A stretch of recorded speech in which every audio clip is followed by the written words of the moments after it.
درود به شما بینندگان عزیز و ارجمند برنامه‌های فرهنگی و فراغتی تلویزیون دوشنبه. این یک برنامه بایشتی است. مهمانی کاشانه شما و مهمانی امشبه برنامه ماست سراینده جوان و محبوب و دوست داشتنی مسلیمه قادیره و سرآغاز شما را خوش آمدید میگویم به برنامه بایشتی ها.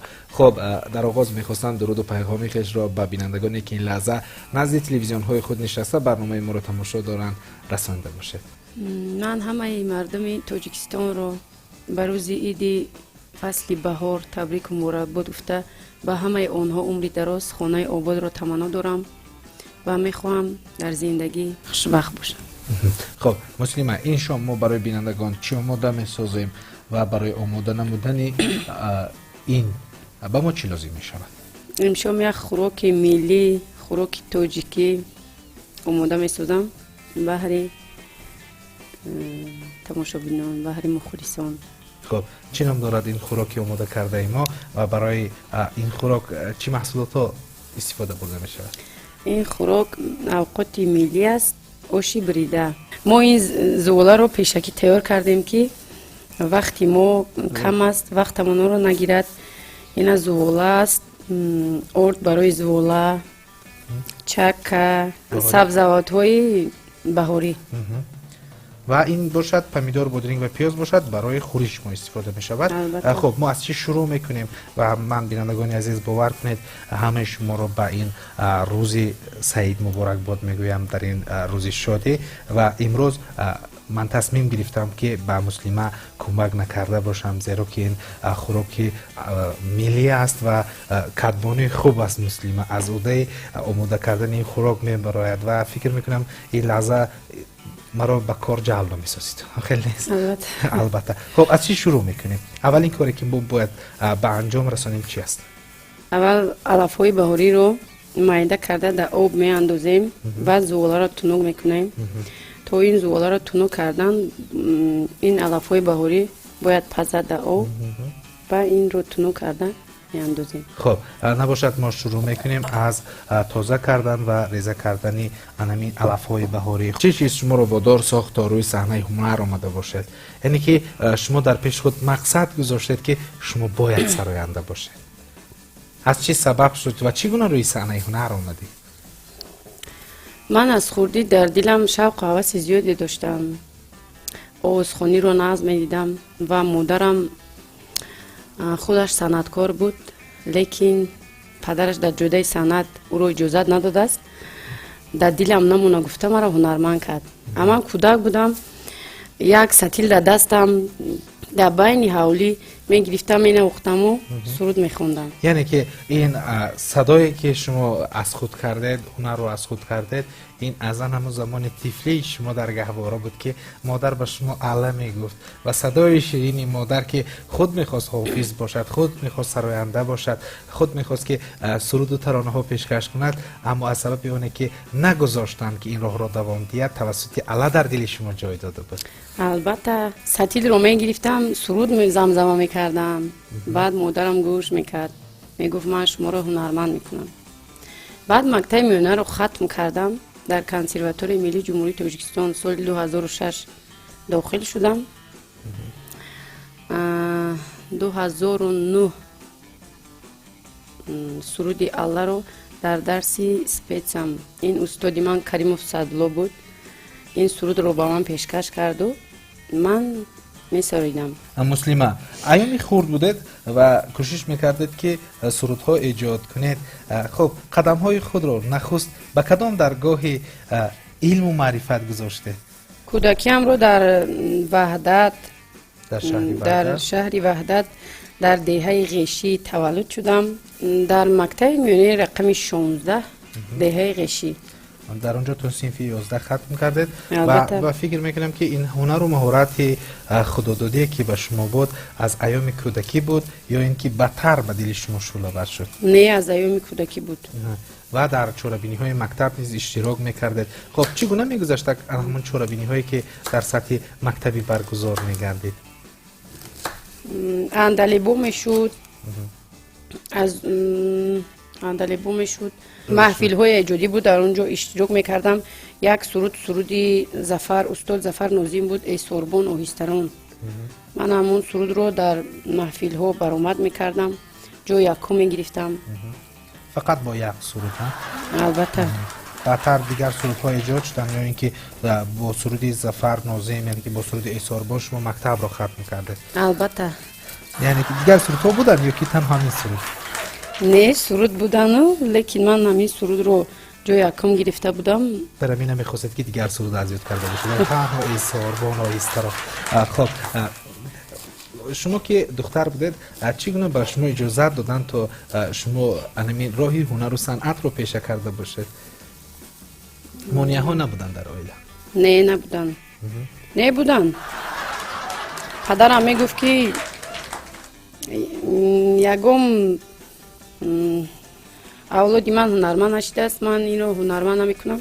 اما مادرم میگفت نه من هنرمندش میکنم. بین آنها بحث زیاد میرفت و بالاخره شما اینه که راهی مادر را طی نمودید و خواستید که هنرمند باشید. خب یعنی که در محفل ها عضو بودید. شما تنها در محفل های مکتبی برآمد میکردید یا اینکه در محفل های ناحیوی یا شهری هم اشتراک کرده اید؟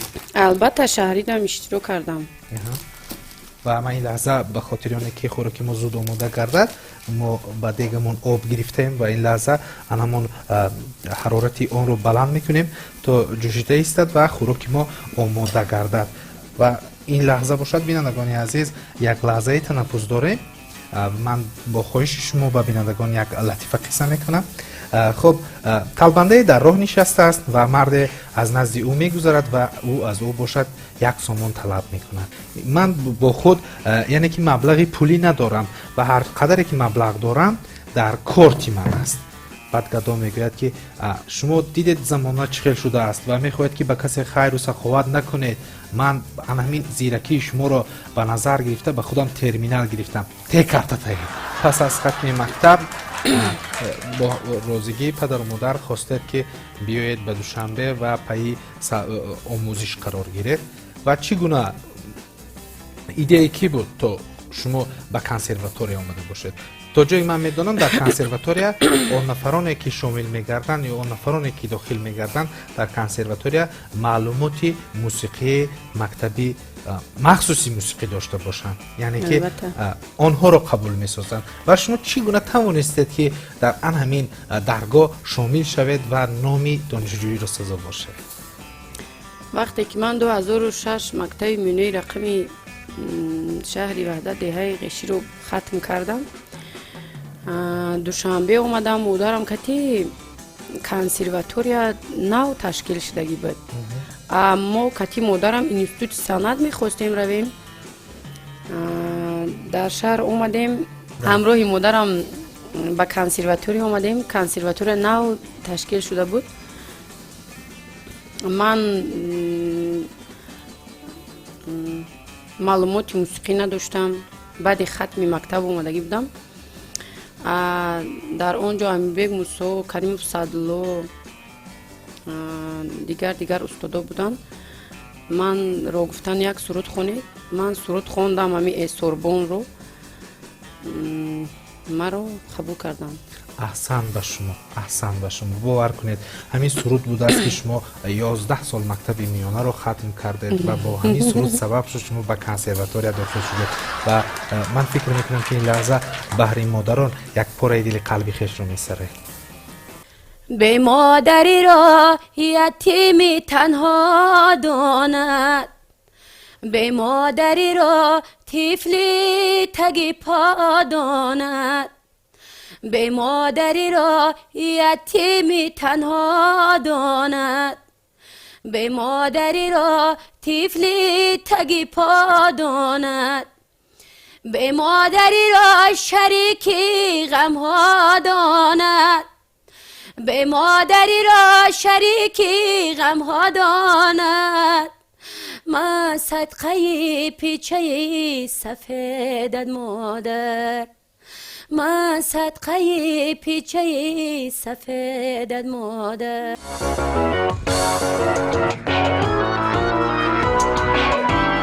بینندگان عزیز و گرامی، برنامه بایشتی ادامه دارد و خاطررسان میکنیم که مهمون امشبه برنامه ماست سراینده جوان و محبوب مسلمه قدیرова و شرکت قنادی 3-5 و اینشون باشد. ما برای شما یک خوراک ملی آش بریده را آماده میسازیم و تا آن لحظه که آب مو میجوشد و علف های بهاری یعنی که سبزیجات بهاری در دیگ میجوشد، ما برای بالای ان همین خوراکمون یک خورش دیگر آماده میسازیم و این لحظه مسلمه آماده است که این را برای ما و شما پیشکش کرده باشد. خب مسلمه، من میخواستم چیزی دیگر پرسیده باشم.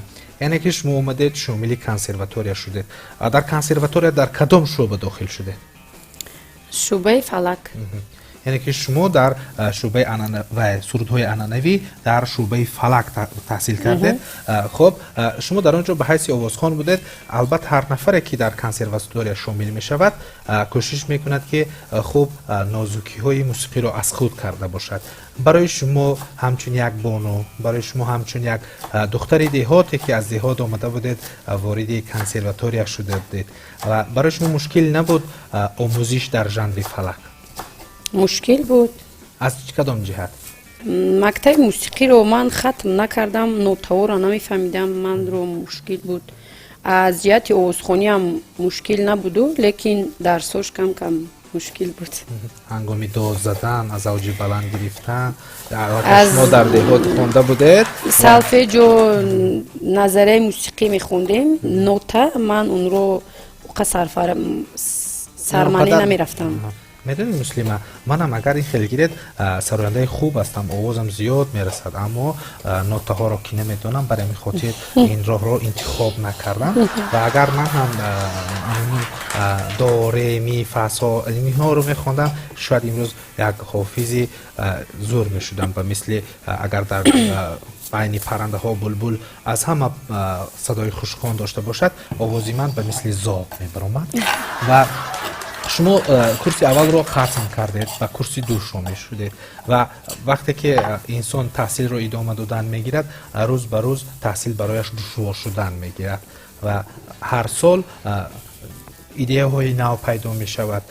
خب من میخواستم پرسیده باشم، وقتی که کورس اول رو ختم کردید برای شما مشکلی نمی کرد آموزش، یا که باری شده بود که میخواستید ترک کنسرواتوریا کرده باشید؟ البته اما سرودی اول رو می سرایدم، آواز کشیش دور و دراز بود، اوقا نمیتونستم دمره قطیمه رو زده بود. چند مرتبه که از اوده نو همون سرود نمی برآمدید و شما چند بار نیز مجازات شده اید و باری نمی گفتن که مسلمه رفته در خانه این سرود رو مشق کن یا تجربه زیادتر کن برای پیش از ثبت؟ می گفتن استادم کریم صدلو ان همون سرودی علیه را که پیشکش مخلصان گردانیدید و مخلصان خوب قبول کردن و این سرود توانست که مسلمه را شهرتیار کند، مسلمه را بین مخلصان معرفی کرده باشد. خب میخواستم اطراف تولید یعنی این سرود صحبت داشته باشیم. البته همین سرودی اله مرا مشهور کرده است. من از گیجای میرم، مرکه ها میرم، خدمت میکنم، میگن اله اومد، نمیگن مسلمه قدیره اومد. یعنی که الله گفته شما رو تخلص گذاشتن. و خب من میخواستم درباره تولید یعنی این سرود، این سرود چگونه تولید شد؟ پیشنهادی کی بود؟ این سرود آهنگ اکا شریف جورایف بود. اونا روبایت خلق خوندگی بودن. من خواب بودم تا که چناری پرگله بیدار شدم که نولا دارد بلبله. در درستم استادم من رو با روبایت های همو یاد میدودو و من این رو کمتر دیگرگون کردم. با شاعر نورلوی عارفی روبایتاشو علیش کردم و ایواز نموده. البته علد میگم بالامو، علد میگم بچه‌مو، اینش ایستادو من روبایتو رو کمتر دیگرگون کردم. یعنی که شما آهنگ ارانژیروفکا کردم و همون شعر رو گرفته دیگرگون کردید، تکمیل موسیقی کردید، آماده کردید و پیشکش مخلصان گردانیدید و شاید با اون مخلصانی که لحظه نشستن شاید این سرود رو بوره نشونیده باشن، شاید این لحظه پر از این سرود بهرشان میسرایید. البته در خواب شیرین بچه ما میخندده، لبخنده ایو به چشم و روز بنده هرگه کی نظر کنم برگه واره یاری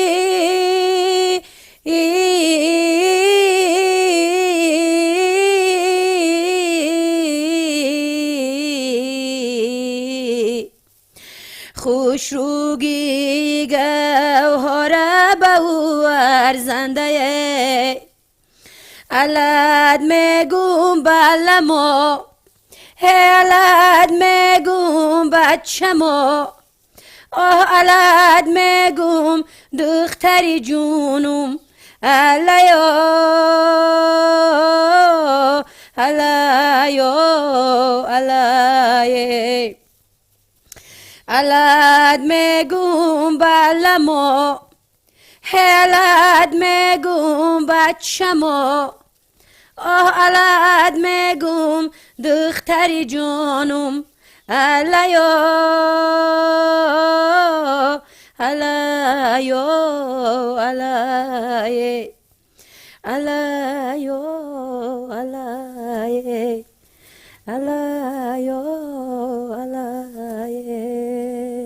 بسیار سرودی عالی بود. تنها برای من فرجام این سرود پسند آمد، از زیرا که هنگامی که شما اعلا میخوندید چندین نفر در نزد همون تلویزیون های خود نشسته خوابشون بوده است الکه و من فکر میکنم که این لحظه خوری شما قریب آماده گردید. خب کنسرواتوری رو با یک موفقیت و مشقت ختم کردید. خب چی بود هنگامی تحصیل رو به انجام رسانیدن در کنسرواتوریا؟ بعد از ختم کنسرواتوریا من همین سرود رو کمتر دیگرگون کردم و خوندم و من رو مردم شناخته کردم. همین سرودی الا بود. مسلمان، بعد از آنه که شما سرودی الله رو سراییدید، پیشکش مخلصان کردید و میخواستید که یک کنسرت خود رو تشکیل کرده باشید و دیگر سرودهایی که مخلصان انتظار بودن پیشکششان کرده باشید و میخواستم درباره تولید دیگر سرودها پس از سرودی مادر کدام سرودهای ایجاد شدن؟ سرودهای مادر سراییدم، سرودی پیشوا سراییدم، تاجیکستان، بسیار سرود رو سراییدم. هنگامی سرودی مادر سراییدن پس از آن گفتید یک چند سرود دیگر سراییدید. پس از ختم کنسرواتوریا شما رو به کجا به کار فرستادن و در کجا فعالیت کاری خود را ادامه دادید؟ بعد از ختم کنسرواتوریا من خواستم که مستقلانه فعالیت ایجادی کنم. انسامبلو هست، من رو انسامبلو دعوت میکنن. بینندگان عزیز، یک لحظه تنفس دیگر داریم. پس از آن ما با آماده کردنی همون خمیرمان شروع میکنیم. خب یک دختر و یک پسر به هم دل داده هستند و در باغ سیر و گشت کرده ایستادند و پسر از دختر میپرسد که وقتش می آمده باشد که من و شما به وصال رسیم و مثل دیگرها عروس و داماد شویم و دختر شوخی آمیز میگوید که بار دیده ای که کبوتر با میمون یعنی که با همدونه در یک قفس باشن. بعد پسر اینقدر به سوی دختر نگاه میکنه میگه نباشد من پریدم. بینندگان عزیز رو این لحظه منتظر نمیکنیم. پس از آن یعنی که مسلم گفتن که بعد از سرودی الله یک چند سرودی مادر سراییدن و دیگر سرودها رو زمزمه کردن و ایجاد کردن و پیشکش مخلصان کردن و این شام که شما نیز برنامه ما را تماشا دارید مخلصی این برنامه هستید و برای شما بینندگان عزیز باز پاره قلبی دل خویش را مسلم قادر و این شام بهر ما و شما می‌سراید. مرحبا. گل بودم خزان و خارو گشتم، خزان و خارو گشتم، ز جبر یاری خود افگار گشتم، خزان و خار گشتم. گل بودم میانی تازه گل ها، میانی تازه گل ها، کنون خار سری دیوار گشتم، خزان و خار گشتم.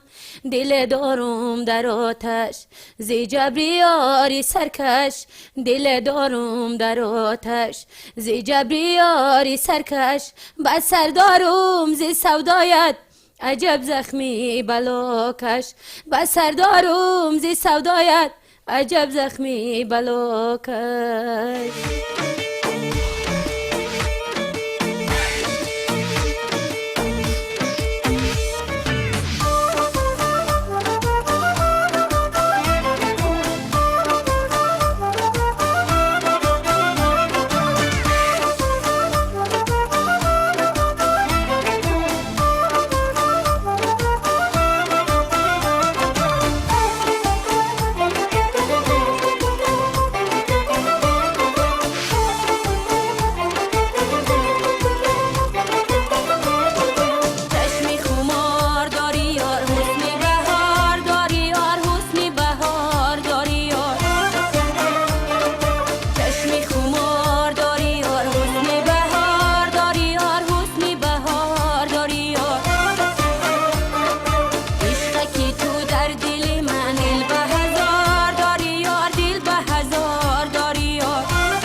بینندگان عزیز و گرامی، برنامه با اشتیاق ادامه دارد و خاطررسان میکنیم که مهمان امشب برنامه ماست مسلمه قادری و سرپرست برنامه ماست شرکت قنادی 3 تا 5 و عین حال ما بینندگان عزیز بعد دیگمون الان سبزیجات بهاری رو انداختیم، جوشیده ایستاده است و ما عین حال با آماده کردن خمیرمون شروع میکنیم. یعنی که باید ما این زغالمون رو تنو کنیم و اون رو به دیگ انداخته به راوی پیشنهاد میکند مسلمه قادری و میخواستم مسلمه پرسیده باشم در اویله چند نفر هستید؟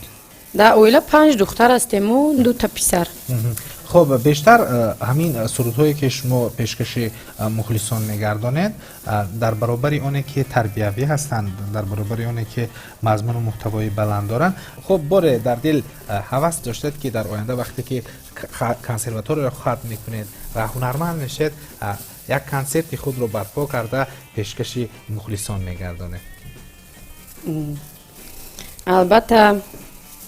البته آرزو داشتم که هنرمند شوم و بهر مخلصان کنسرت خود رو پیشکش کنم. اما این آرزوهای شما جامعه عمل نپوشید تا امروز؟ نه، جامعه عمل میپوشده. دنیا با امید است و حتما ما باور داریم که مسلمه قادری و از عهده این هم میبراید با سرودهای جدید خود شما رو به یک کنسرت خود دعوت میسازد و مخلصانش رو شاد میکند، سرودهای ناز پیشنهاد میکند. میدونید مسلمه امروز یک چیز مود شده است میان جوان ها و کسی رو بینن که مردم خوب قبول دارد حتما که زود به نزد وی رفته از او دعوت میکنند که با او دویت سرایند و تا اینکه در برابر دیگر هنرمند یعنی که این هنرمند هم شناخته شود. خب بار پیشنهاد بود با شما که با شما دویت سراییده باشند و بار با کسی دویت سراییده اید؟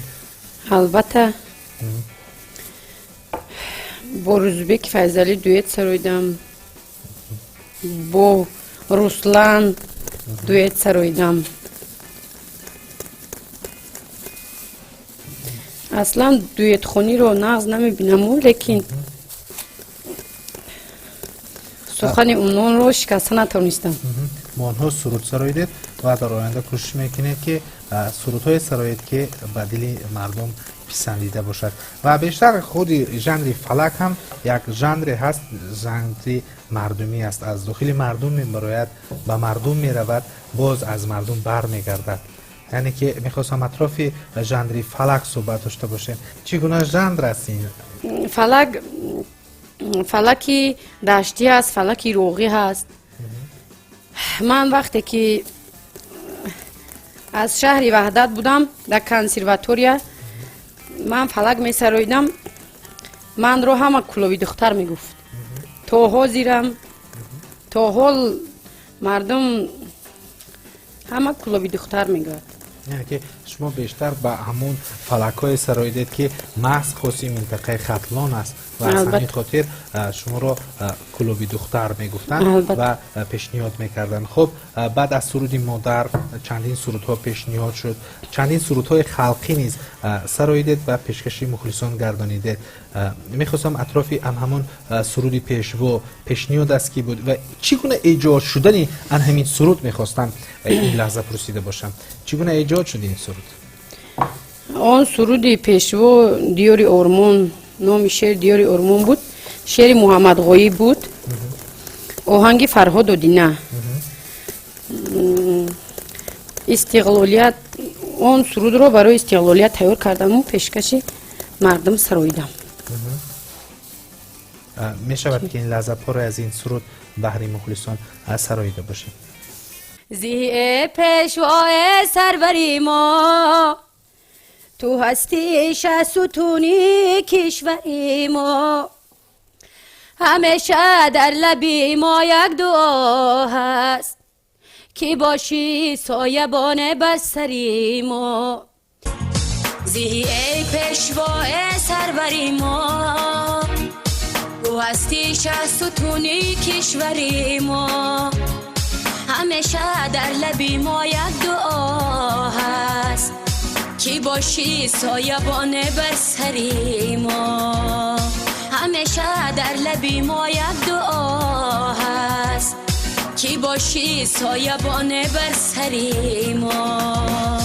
تو را ما از دل و جان دوست داریم، تو را چون تاجیکستان دوست داریم، تو را چون تاجیکستان دوست داریم.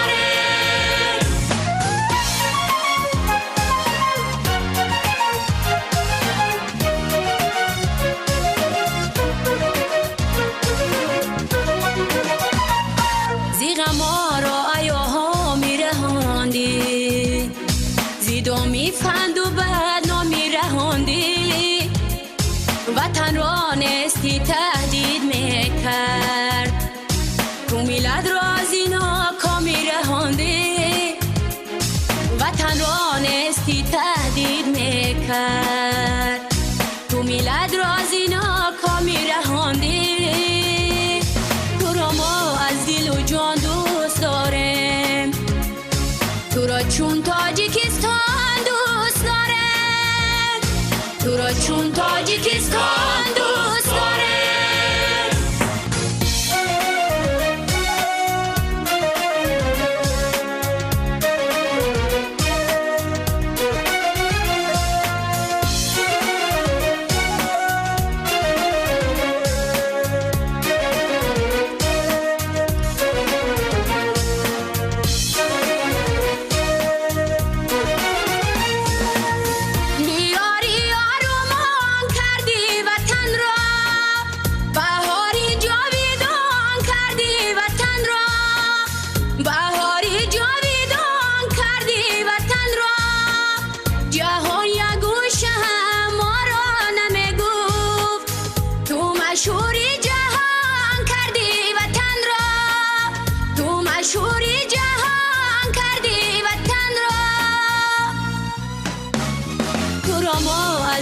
جان دوست داریم، تو را چون تاجیکستان دوست داریم، تو را چون تاجیکستان دوست داریم.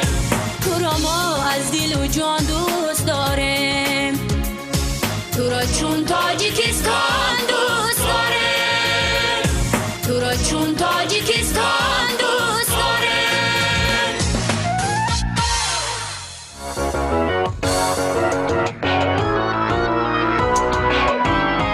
بینندگان عزیز و گرامی، برنامه بایشتی ادامه دارد و خاطررسان میکنیم که مهمان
شما میروند. اگر به دنبال شما رو باور کنید این قهر میشه. این دیگه ما عموما از جوشیدن دیگر باز نمیمونه و فکر میکنم این لحظه خمیرمون رو میاندازیم به دیگمون یا حالا وقت است؟ حالا وقت است. وقت باشد. خب امروز یعنی که شما سراینده هستید و در آینده چی نقشه ها دارید؟ در آینده یک چند سرود کرده ام. میخواهم بحر مخلصون کلیپ کنم و کنسرت خودم رو برپا نمایم. بحر مخلصون. خب در اویلا همیشه کدبانو کوشش میکند که خوراکای خوب آماده کرده باشد. در برابر آماده کردن آش بریده باز از عهده کدام نوع طعام های ملی میبرید؟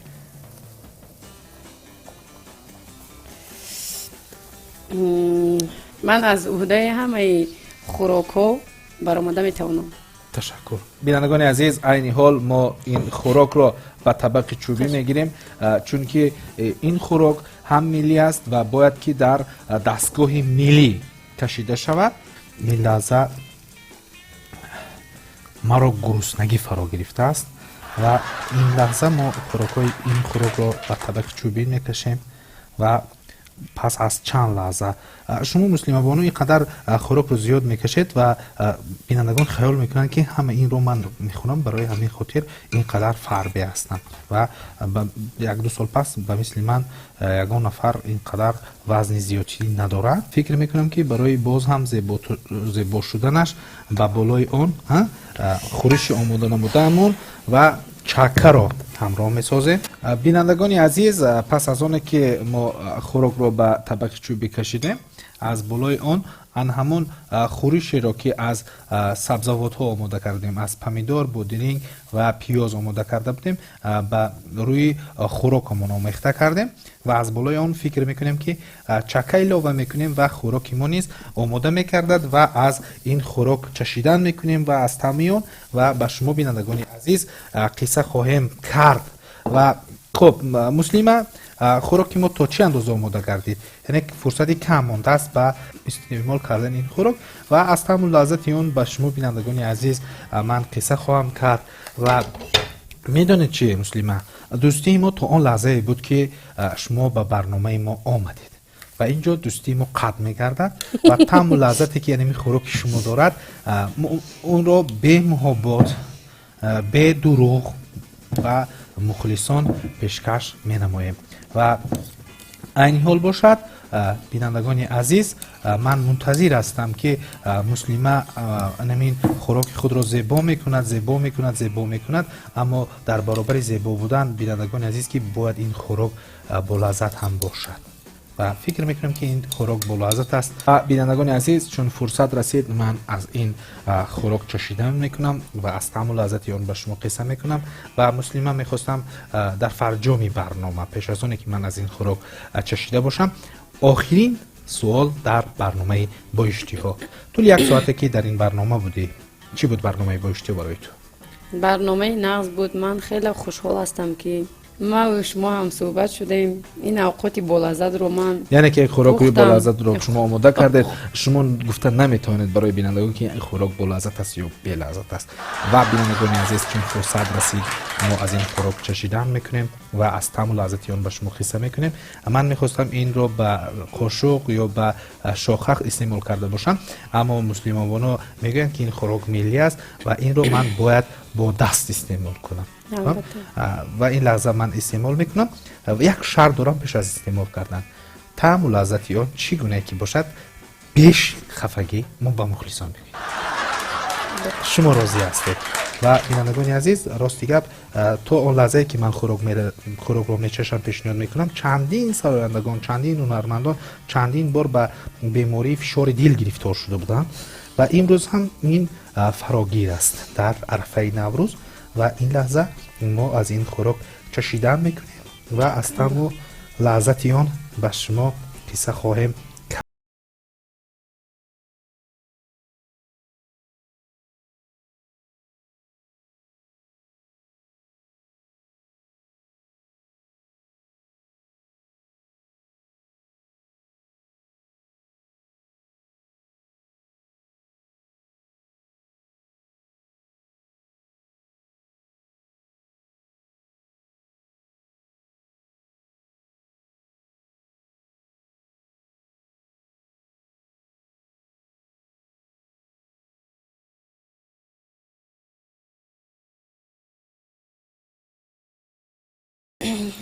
احسن به شما در حقیقت توانستید که باری اول چنین خوراک شور رو به من چشانیده باشید و ما باور کنید بینندگان عزیز این یک هزلی نوروزی بود. در اصل خوراک بایشتی هست، با لذت است و برای شما توصیه میدیم که در بهار از سبزوات های بهاری چنین خوراک را آماده کرده باشید. تشکر زیاد که شما دعوت ما را پذیرفتید و در برنامه ما شرکت ورزیدید. بینندگان عزیز و گرامی، اینجا باشد وقتی و برنامه ما جدا شده به انجام میرسد. در انتها بهرتان خانه آباد و روزگاری آسوده رو تمنا داریم. با شما بودیم مسلمه قادیرова و مهرآور اسدالله. تا نزدیکترین دیدار، خیر عزیزان.